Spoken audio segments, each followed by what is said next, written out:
में व्यष्टि अर्थशास्त्र के टॉपिकों पर। सबसे पहले हम समझे व्यष्टि अर्थशास्त्र होता क्या है। ये है व्यष्टि अर्थशास्त्र। लिखा है माइक्रो। माइक्रो का अर्थ होता है सूक्ष्म, यानी किसी वस्तु का सूक्ष्म रूप। इसे हम कह सकते हैं कि अर्थशास्त्र का वह भाग जिसमें हम व्यक्तिगत इकाइयों का अध्ययन करते हैं, जैसे एक फर्म, एक मजदूर की मजदूरी, एक व्यक्ति की आय, इन सब का जब हम अध्ययन करते हैं तो उसे हम व्यष्टि अर्थशास्त्र के अंतर्गत रखते हैं। दूसरा आप देख रहे हैं यहां पर लिखा है लागत सिद्धांत और कीमत सिद्धांत। व्यष्टि अर्थशास्त्र को मूल रूप से हम दो भागों में बांटते हैं। लागत सिद्धांत में हम देखते हैं कि किसी वस्तु का जो हम उत्पादन करते हैं, उत्पादन करने में वस्तु के उत्पादन में जो उत्पादन के साधन लगते हैं, उन साधनों को क्या कीमत या क्या लागत हमको देनी पड़ती है। उत्पादन के साधन यहाँ लिखे हुए हैं, देखिए साधन एक भूमि। जब हम कोई वस्तु का उत्पादन करते हैं, जैसे हमने मान लिया कि हम कृषि का काम करें, तो कृषि काम के लिए सबसे पहले हमें किस चीज की जरूरत पड़ेगी? भूमि की। भाई कोई भी चीज पैदा करोगे तो किस पर पैदा करोगे? भूमि पर ही ना। तो भूमि हम लेते हैं किसी से, तो हम उसको क्या देंगे? पैसे देंगे कि नहीं? धन देंगे ना उसको, उसकी भूमि उपयोग का। जब हम उसकी भूमि उपयोग का जो धन उसको अदा करते हैं, उसे अर्थशास्त्र में लगान कहते हैं। भूमि उपयोग के लिए क्या कहते हैं अर्थशास्त्र में? आप सामान्य भाषा में कुछ भी कह सकते हैं, लेकिन अर्थशास्त्र की अपनी टर्मिनोलॉजी में उसे लगान कहते हैं। दूसरी चीज, आपने भूमि ले ली, अब भूमि के बाद दूसरी किस चीज की आपको जरूरत पड़ेगी? सबसे पहले पैसा। भाई बीज खरीदोगे और दूसरी चीजें खरीदोगे ना, तो दूसरी चीज जो आपको जरूरत पड़ेगी पूंजी। बिना पूंजी के कोई भी उत्पादन नहीं हो सकता। आपने पूंजी इकट्ठी की, आपने किसी से पूंजी उधार ली, तो जो पूंजी उधार लेते हैं उस पर आप उसको क्या देते हैं? बताए बच्चों, क्या देते हैं? अच्छा, ब्याज। हाँ करेक्ट है।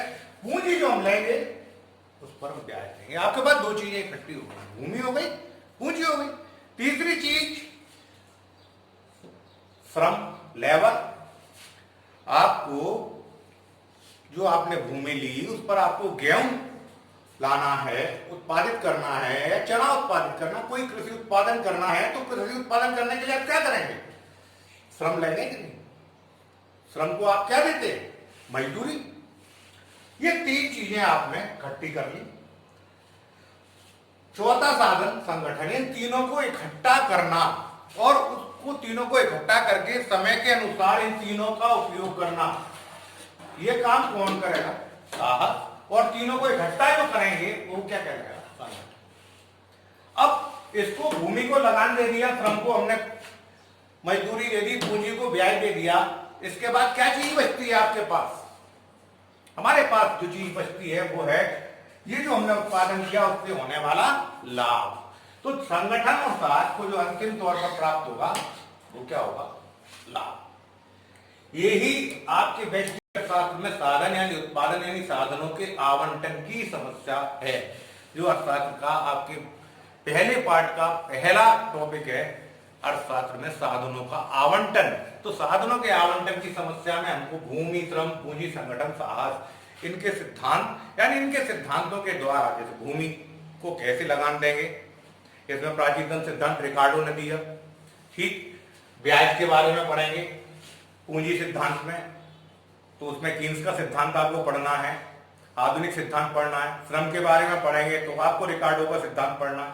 तो इस तरह हम इनको सबको पांचों को साधन आवंटन की समस्या वाला जो आपका टॉपिक है उसमें हम इस पूरी चीज को पढ़ते हैं।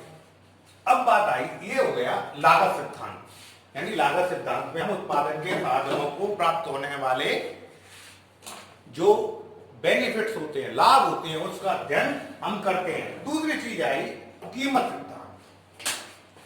बाजार में प्रत्येक वस्तु जो आप खरीदने जाते हैं बच्चों, उनकी कीमत होती है।